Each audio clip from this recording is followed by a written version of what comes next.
আপনারা ইতিমধ্যে অবগত হয়েছে যে আগামীকাল ২৭ জুলাই রবিবার নেত্রকোনায় আসছেন জাতীয় নাগরিক পার্টির কেন্দ্রীয় নেতৃবৃন্দ, আমাদের এনসিপির আহ্বায়ক জনাব নাহিদ ইসলাম থেকে শুরু করে আমাদের সদস্য সচিব সহ সকলেই আসতেছেন। তো সেই উপলক্ষে আজকে আমাদের সংবাদ সম্মেলন। সেই উপলক্ষে আমরা আপনাদের সামনে কিছু কথা বলতে চাই এবং আপনাদের যদি কোনো কিছু জানার থাকে, কোনো কোয়েরি থাকে দুর্গাপুরে যেহেতু হোটেল ব্যবস্থাপনা ভালো, ওনারা ওইখানে অবস্থান নেবেন, ওনারা ওইখানে করবেন। আর তাছাড়া আর কারণ আছে, কিশোরগঞ্জ থেকে সরাসরি নেত্রকোনা যদি প্রোগ্রাম স্থলে আসে তাহলে অনেকটা সময় লাগে, এখানে ৫৭ কিলোমিটারের মতো দূরত্ব, অনেকটা দূরত্ব। তাই আমরা একটু দূরত্ব কমিয়ে আনার জন্যই আসলে দুর্গাপুরে আমরা রেকমেন্ড করেছি ওনারা যেন দুর্গাপুরে আপাতত।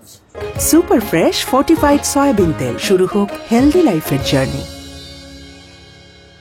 এটা হচ্ছে ওইখানে না, আমরা আমাদের যে কর্মসূচি যেটা আছে, আমরা জুলাই পদযাত্রা, এটা তো পূর্ব ঘোষিত আপনারা জানেন।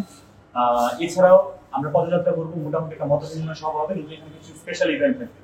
যেমন আমাদের জুলাইয়ের যে শহীদ পরিবার যারা আছেন তাদের সাথে কথা বলে একটা প্রচেষ্টা আমাদের থাকবে, এবং আমাদের কেন্দ্রীয় প্রতিনিধিবৃন্দই আমরা একটা প্রতিনিধি টিমকে পাঠাবো হচ্ছে আমাদের নেত্রকোনা সদরের কাছে, এখানে মদনপুরে আছে নন্দীগ্রাম, তো ওনার কবরটা জিয়ারত করে আসবেন আর আহতদের কথা বলছেন। এছাড়াও আরো কি কি করা যায় সেটা পরিকল্পনা করছি, তবে আমরা একটা চার্ট দিয়ে দেবো কখন কয়টায় কি করবো। তবে আমাদের প্রোগ্রাম আগামীকাল ঠিক 10টায় শুরু হচ্ছে।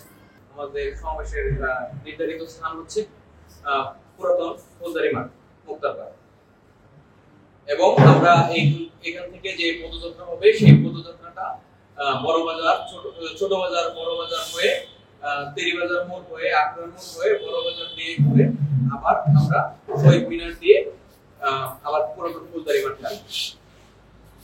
এখানে আমাদের কেন্দ্রীয় নেতৃবৃন্দ যারা আছে, আমাদের আহ্বায়ক নাহিদ ইসলাম, সদস্য সচিব আক্তার হোসেন এবং সামান্তা শারমিন, নাসিরউদ্দিন পাটোয়ারি, ডাক্তার তাসনিম যারা সহ আরো অনেক ব্যক্তি এবং কেন্দ্রীয় কমিটির আরো অনেকেই এবং আমাদের অঙ্গ সংগঠনের আরো অনেকেই থাকবেন।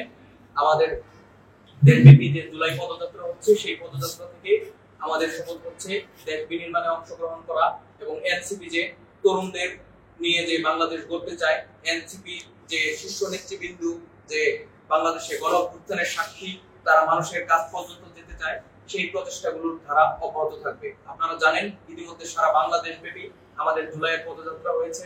সেই পদযাত্রায় সাধারণ মানুষের ব্যাপক ঢল হয়েছে। সাধারণ মানুষজন এনসিপি কে চায়, সাধারণ মানুষজন এনসিপি কে পছন্দ করে, সাধারণ মানুষজনের যুগের পর যুগ মনের ভিতর আক্ষেপ, মনের ভিতর দুঃখ, তারা এই বাংলাদেশের এই শৃঙ্খলা, বাংলাদেশের এই গুম খুন নির্যাতন নিপীড়নের এই শৃঙ্খল থেকে তারা বের হতে চায়। তারা চায় এমন তরুণদের যে তরুণরা বাংলাদেশকে সামনে এগিয়ে নিয়ে যাবে। তারা চায় এমন তরুণদের যে তরুণরা বাংলাদেশের শ্রমিকের জন্য নিজের বুকের তাজা রক্ত ঢেলে দিতেও কখনো দ্বিধাবোধ করে না।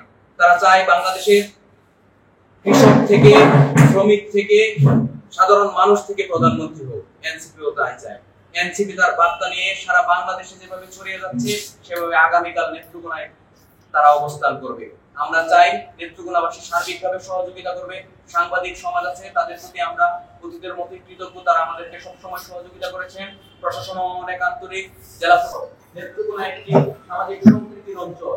সারা বাংলাদেশে যেখানে দেখা গিয়েছে অনেক ধর্মীয় অনুষ্ঠান সহ বিভিন্ন আমাদের সিনিয়র নেতৃবৃন্দ সহ কেন্দ্রীয় নেতৃবৃন্দ সহ সবার কাছ থেকে আমাদের অনুরোধ থাকবে আপনারা সবাইকে সুন্দর নেত্রকোনা এগিয়ে নিয়ে যেতে, যে নেত্রকোনার মানুষের কোনো সময় কষ্ট হবে না, যে নেত্রকোনার মানুষ জুলুম নির্যাতন নিপীড়নের শিকার হতে পারবে, সেই নেত্রকোনা গড়ে তোলার দৃঢ় প্রত্যয়ে সকলে সহযোগিতা আশা করছি। ধন্যবাদ।